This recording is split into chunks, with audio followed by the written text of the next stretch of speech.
24 जून 1982 एक British airway flight 9 ने London के हिथरो एयरपोर्ट से उड़ान भरी। इस प्लेन को मुंबई, मद्रास, कुआलालंपुर, पर्थ और मेलबर्न होते हुए न्यूजीलैंड के ओकलैंड एयरपोर्ट पर लैंड करना था। इस फ्लाइट में 248 पैसेंजर और 15 क्रू मेंबर सवार थे। फ्लाइट 9 एक बोइंग 747-236 बी विमान था, जिसे ब्रिटिश एयरवे के द्वारा ऑपरेट किया जा रहा था। भारतीय समय अनुसार रात 7:10 पर यह प्लेन इंडियन ओशन के ऊपर से गुजर रहा था। तभी इंडियन ओशन के बॉर्डर पर स्थित इंडोनेशिया के जावा आइसलैंड के साउथ पर पहुंचते ही फ्लाइट क्रू ने प्लेन की विंड स्क्रीन पर कुछ अजीब सा नोटिस किया।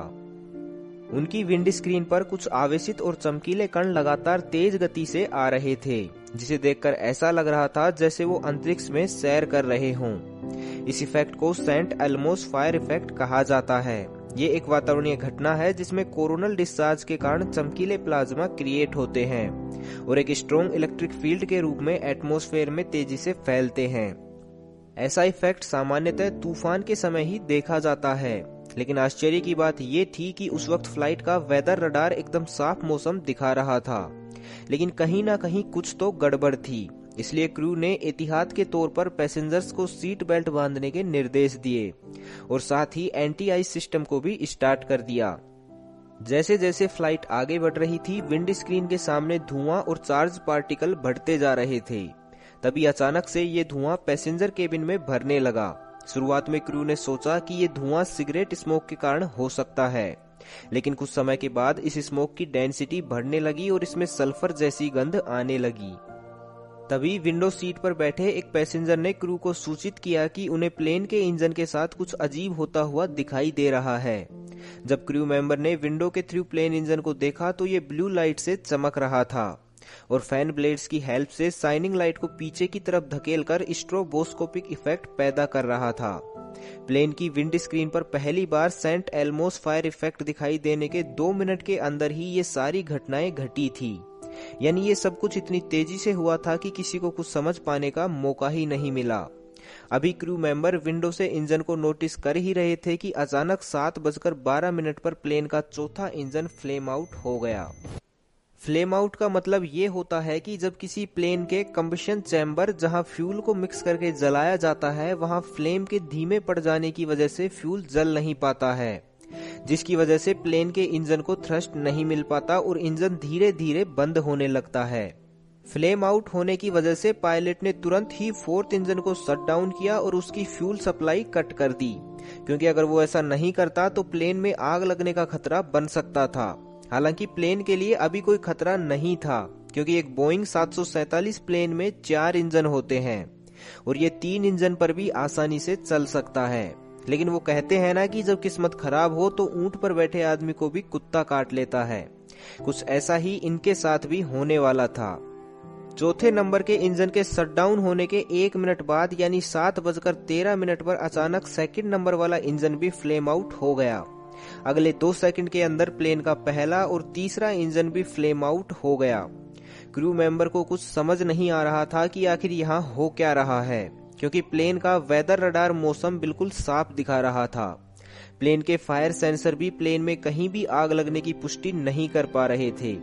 वहीं दूसरी तरफ पायलट को विंड स्क्रीन के बाहर धुएं के अलावा कुछ भी दिखाई नहीं दे रहा था। प्लेन के चारों इंजन भी फेल हो चुके थे, यानी अब पायलट के पास प्लेन को थ्रस्ट प्रदान करने के लिए कोई इंजन नहीं था।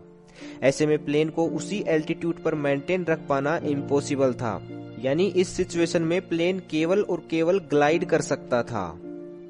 एक बोइंग 747 प्लेन का ग्लाइड रेशियो 15:1 होता है, यानी बिना इंजन थ्रस्ट के अगर कोई बोइंग 747 प्लेन 15 किलोमीटर आगे जाएगा तो इस दौरान वो 1 किलोमीटर नीचे आ जाएगा। यानी हर 15 किलोमीटर की दूरी के साथ प्लेन की ऊंचाई 1 किलोमीटर घटती जाएगी। जिस समय प्लेन के चारों इंजन फेल हुए थे उस समय प्लेन 3,70,000 फीट की ऊंचाई पर था, यानी प्लेन केवल 23 मिनट तक ग्लाइड कर सकता था और इस दौरान करीबन 170 किलोमीटर की दूरी तय कर सकता था। इसलिए पायलट ने निर्णय लिया कि अब प्लेन के रूट को डाइवर्ट कर जकार्ता के एयरपोर्ट पर इमरजेंसी लैंडिंग करवाई जाएगी। इसी के साथ पायलट ने जकार्ता एयर ट्रैफिक कंट्रोल को इमरजेंसी मैसेज भेजा कि प्लेन के चारों इंजन फेल हो चुके हैं। लेकिन जकार्ता के एयर कंट्रोल ने इस मैसेज को समझने में गड़बड़ी कर दी। उन्हें ये लगा कि पायलट ये कह रहा है कि प्लेन का केवल इंजन नंबर 4 ही शट डाउन हुआ है। कुछ समय बाद एक दूसरी फ्लाइट के जरिए एयर ट्रैफिक कंट्रोल तक सही मैसेज पहुंचाया गया। इसके बाद कंट्रोल रूम ने पायलट को ट्रांसपोर्टर पर इमरजेंसी सेटिंग 7700 शुरू करने के लिए कहा, ताकि प्लेन को एयर कंट्रोल अथॉरिटी के द्वारा ट्रैक कर पाना आसान हो। लेकिन उस प्लेन में बैठे लोगों की समस्याएं यहीं खत्म होने का नाम नहीं ले रही थी। कुछ ही समय बाद बोइंग 747 एयर ट्रैफिक कंट्रोल के रडार से गायब हो गया। अब सारी जिम्मेदारी पायलट के कंधों पर आ गई थी, क्योंकि अब केवल उसी की सूझबूझ के आधार पर प्लेन में बैठे लोगों की किस्मत तय होने वाली थी। प्लेन ग्लाइड करते हुए आगे बढ़ रहा था और उसी अनुपात में नीचे भी आते जा रहा था। लेकिन तभी उनके सामने एक नई मुसीबत आ पहुंची। प्लेन के रूट को डाइवर्ट करने के बाद जिस एयरवे से वो जा रहे थे, वहां हाई इंडोनेशिया माउंटेन्स मौजूद थे। इन ऊंचे पर्वतों को सुरक्षित रूप से पार करने के लिए प्लेन को कम से कम 11,500 फीट का एल्टीट्यूड चाहिए था। इसलिए पायलट ने निर्णय लिया कि अगर इस माउंटेन की श्रृंखला तक पहुंचते पहुंचते फ्लाइट का एल्टीट्यूड 12,000 फीट तक रहता है तो वो इन पहाड़ों को पार कर लेंगे। और अगर किसी अनहोनी की स्थिति में फ्लाइट का एल्टीट्यूड 12,000 फीट से नीचे आ जाता है तो वो प्लेन को वापस घुमाकर इसे इंडियन ओशन में क्रैश करवा देंगे, क्योंकि पहाड़ से टकराने की स्थिति में तो उनके बचने की संभावना 0% थी। इसलिए अगर ऐसी सिचुएशन में प्लेन को समुद्र में क्रैश करवाया जाए तो हो सकता है कि सही समय पर नेवी की टीम बचाव के लिए पहुंच जाती। जब प्लेन ग्लाइड करते हुए 28,000 फीट के एल्टीट्यूड पर पहुंचा तो पायलट ने एक बार फिर से अपनी किस्मत को आजमाने की सोची और एक बार फिर से इंजन को रीस्टार्ट करने की कोशिश की, लेकिन उसका ये प्रयास असफल रहा। पैसेंजर्स को घबराते हुए देखकर क्रू ने सबको नॉर्मल करने के लिए अनाउंस किया कि हम इस समस्या को जल्द ही सुलझा लेंगे, आप सभी रिलैक्स होकर बैठ जाइए। लेकिन सच तो ये था कि क्रू मेंबर भी ये नहीं जानते थे कि आखिर इस समस्या की जड़ क्या थी। वहीं दूसरी ओर पूरी फ्लाइट में धुआं भर जाने की वजह से ऑक्सीजन का लेवल कम हो गया था। ऐसी सिचुएशन से निपटने के लिए प्लेन में ऑक्सीजन मास्क होते हैं जो 15 से 20 मिनट तक ऑक्सीजन की आपूर्ति कर सकते हैं। लेकिन यहाँ भी एक समस्या थी। मुख्य पायलट का ऑक्सीजन मास्क टूटा हुआ था, जिसकी वजह से वो सांस लेने में तकलीफ महसूस कर रहे थे। इसलिए मजबूरन पायलट को प्लेन का एल्टीट्यूड घटाकर 13,500 फीट करना पड़ा, ताकि केबिन में ऑक्सीजन का लेवल बढ़ सके। इस समय प्लेन इंडोनेशिया माउंटेन से इतनी ही दूरी पर था कि जब वो पहाड़ों के पास पहुंचता तो उसका एल्टीट्यूड 11,000 फीट तक पहुंच जाता और उनका प्लेन पहाड़ों से टकरा जाता। अब पायलट को तुरंत निर्णय लेना था कि आगे क्या करना है। इसलिए पायलट ने फैसला लिया कि वो अंतिम बार इंजन को स्टार्ट करने की कोशिश करेगा। 7:56 पर जैसे ही पायलट ने इंजन को रिस्टार्ट करने की प्रोसेस शुरू की तो सौभाग्यवश उनका इंजन नंबर 4 स्टार्ट हो गया।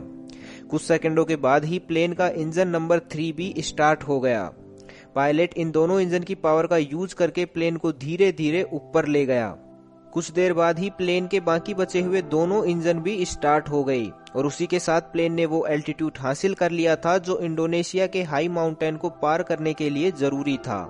लेकिन इस ऊंचाई पर पहुंचने के तुरंत बाद एक बार फिर से प्लेन की विंड स्क्रीन पर सेंट एल्मोस फायर इफेक्ट दिखाई देने लगा और कुछ ही सेकंडों में इंजन नंबर 2 वापस से बंद हो गया। इस इंजन के बंद होते ही प्लेन वापस से एक झटके के साथ 12,000 फीट की ऊंचाई पर पहुंच गया। लेकिन गनीमत ये रही कि पायलट ने बाकी के 3 इंजन की हेल्प से माउंटेन को पार कर लिया। फाइनली फ्लाइट 9 जकार्ता एयरपोर्ट पर पहुंची, लेकिन एल्मोस फायर इफेक्ट की वजह से प्लेन की विंड स्क्रीन बिल्कुल खराब हो चुकी थी और पायलट को इस स्क्रीन से कुछ भी दिखाई नहीं दे रहा था। प्लेन का वर्टिकल गाइडेंस सिस्टम भी काम नहीं कर रहा था। ऐसे में पायलट ने एयरपोर्ट के डिस्टेंस मेजरिंग इक्विपमेंट की हेल्प से हर सेकंड के साथ एयरपोर्ट और प्लेन के बीच की दूरी की गणना की और बड़ी ही सूझबूझ से एक वर्चुअल ग्लाइड स्लोप को फॉलो करते हुए प्लेन को सुरक्षित जकार्ता एयरपोर्ट पर लैंड करवा दिया। जब बाद में इस घटना की जांच की गई तो पता चला कि ये प्लेन एक ज्वालामुखी के ऊपर से गुजरा था जो वेस्ट जावा में स्थित एक्टिव स्टार्ट वोल्केनो माउंट गैलनगन में विस्फोट के कारण पैदा हुआ था। इस ज्वालामुखी विस्फोट की वजह से हजारों फीट ऊपर तक राख के बादल बन गए थे। ये राख के बादल बिल्कुल सूखे होते हैं, इसलिए ये वेदर रडार में भी शो नहीं हो पा रहे थे, क्योंकि वेदर रडार बादलों में मौजूद नमी को ही डिटेक्ट कर पाता है। जैसे ही ये प्लेन इन राख के बादलों में से गुजरा तो राख इंजन के द्वारा कंबशन चैम्बर में पहुंच गई। वहां हाई टेम्परेचर की वजह से राख के कण पिघल गए और एक ग्लू की तरह इंजन को जकड़ लिया। लेकिन जब पायलट ने इंजन को शट डाउन कर दिया था तो टेम्परेचर लो होने की वजह से राख के कण जमकर ठोस रूप में बदल गए। बाद में जब पायलट ने इंजन को रीस्टार्ट किया तो फोर्स की वजह से ये सॉलिड राख टुकड़ों में टूट गई और इंजन फिर से स्टार्ट हो गया। हालांकि इंजन के पास रीस्टार्ट होने के लिए पर्याप्त इलेक्ट्रिसिटी पावर थी, क्योंकि जनरेटर्स और ऑनबोर्ड बैटरीज को बंद नहीं किया गया था। क्योंकि पायलट ये बात अच्छे से जानता था कि अगर इन्हें बंद कर दिया गया तो इंजन को इग्नाइट करने के लिए पावर नहीं मिल पाएगी और इंजन को रीस्टार्ट कर पाना असंभव हो जाएगा। इस घटना के बाद जकार्ता एयरपोर्ट पर ही फ्लाइट 9 के इंजन फर्स्ट, सेकंड, थर्ड और विंड स्क्रीन को रिप्लेस किया गया तथा फ्यूल टैंक में जमा राख को भी साफ किया गया। इसके बाद इसे लंदन वापस भेज दिया गया, जहां इसके इंजन नंबर 4 को भी रिप्लेस किया गया। इस घटना के बाद माउंट गैलनगन एयर स्पेस को टेम्परेरी रूप से बंद कर दिया गया था।